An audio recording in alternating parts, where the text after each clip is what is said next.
This was water. Look at it now. It's frozen. No water is coming out. So this just gives you a visual of what may happen overnight. The doors are closed. Everybody's gone. Everybody's relaxing for Christmas break. But this parent said she just got home 2 hours ago with her student after spending 6 hours in the hospital after she took one of those suspected gummies. Imani, before you go, I have one question for clarification. You said another victim showed up at the hospital, so that makes 5 victims in all? No, so still 4 victims. One person was found at the Gladiola's Express.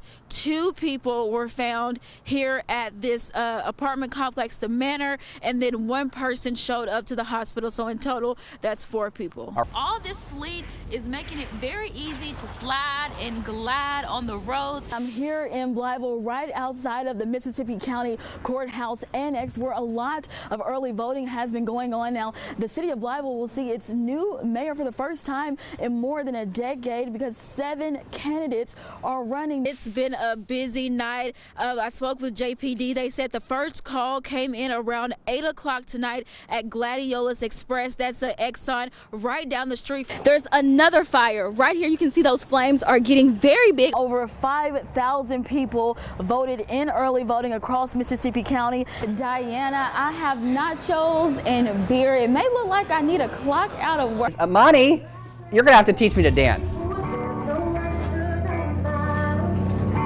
Chris, I think I got some dance moves for you.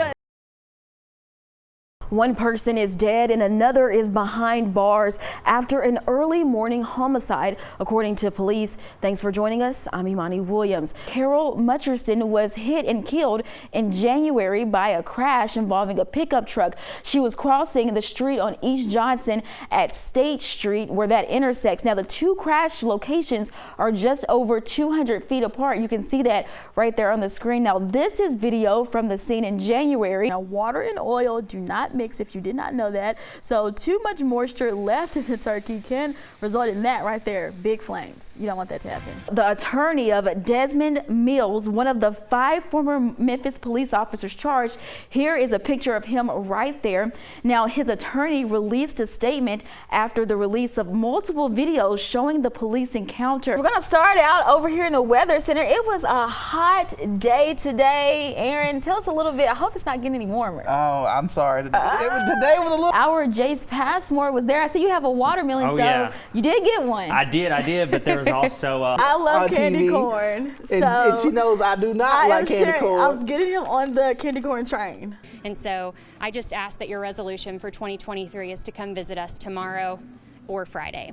Okay, well, thank you so much. So if you're watching right now, if you have friends, family, come out. You can come out tomorrow from 11 to 6 and Friday 11 to 6 here at the St. Bernard's Auditorium to donate and be a hero and give blood. But for now, we're live in Jonesboro. Back to you, Diana. Plus, Joy Fest is happening right now. You can kind of see some of those lights behind me. Our Jace Passmore is there.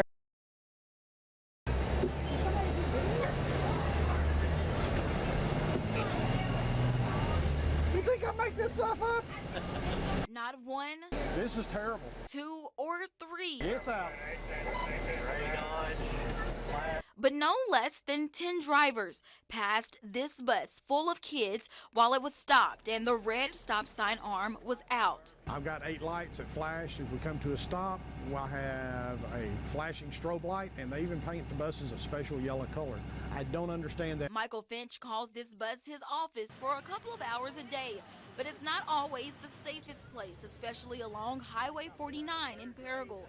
I'm watching everything on it and going down 49. I mean, a lot of bus drivers don't have 5 lanes of traffic, but I have 5 lanes of traffic and traffic running at 60 plus miles an hour. The Greene County Sheriff's Department, along with the help of state police, held Operation Safe Kid Wednesday. An officer was on the bus watching for passers and communicating with other officers down the road. How many was that? I lost. We got at least 10. And it's not so much that I'm worried about the traffic that's around me, it's what's the traffic going to do to me in reaction to somebody doing something else. Finch said it's normal to see people pass buses, but it needs to stop to keep kids safe. It's very frustrating because I've got 40, 50 of your kids on my bus that I'm having to take care of. I spoke with law enforcement. They said the excuse they hear a lot is a turning lane is between the driver and the bus. But according to law, there must be an unpaved median or barrier to allow traffic to flow while a bus is stopped. Finch said as soon as students step onto his bus, it is his goal to get them home safely. Michael, come here. Criminals caught on camera taking items from the donation center at Abilities Unlimited. Donations start to pick up around this time when people need to make room for their new Christmas gifts. People clean out their houses, you get all the new stuff in, you want to take out the old. Sandy McQuay is the district retail manager for the store. She noticed items were missing from the donation area. Right here is where dozens of people come to donate toys, shoes, and clothes, just to name a few. But this is also where management catches some people stealing, and it's all caught on camera. Between like midnight and 4. And so I do have an alarm I can set off, which normally will scare the perpetrators away. I looked through almost a dozen videos from the past 2 weeks of multiple people stealing donations. Donations used to support their mission of employing people with disabilities. I really don't appreciate, that people are stealing the items that other people are donating to us. McQuay said they tried to get all the donations inside before they closed to deter stealing. In Jonesboro, Imani Williams, Region 8 News.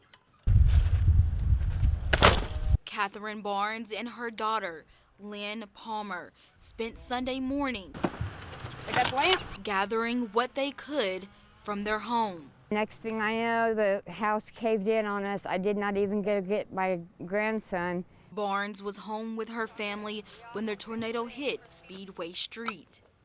I didn't know where anybody was at. It was just devastating. Now they are working to pick up items. Me for Christmas that she already gave me. Because they already had people stealing from the rubble. Violated, really, because we've been through so much and we're very blessed to be alive. And after Friday, that is the last thing they need. It's just another low blow that we really don't need. It crosses your mind, but does it really set in, and do you really prepare yourself? Only days before students file into the doors here at Maynard High School, educators and support staff prepare for the worst. This is something that needs to be educated on so that you can be prepared for. But hope for the best. Our goal is really to prepare the faculty and staff in K-12 to react in the event of an active killer event. Jared Bassium is the director of the Law Enforcement Training Academy. In 2010, the academy began teaching civilians, like teachers, about active shooter training skills.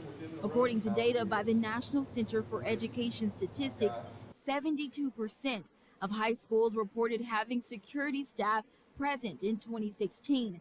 In 2006, that number was only 63%.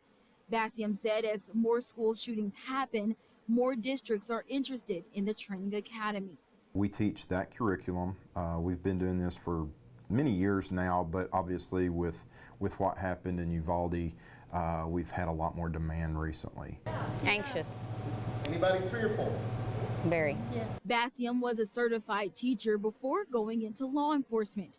He said this type of preparedness is not often discussed. For that 4 years where you were in an undergraduate program, no one really talks about this. He said, but a teacher's role in an active shooter situation is to survive.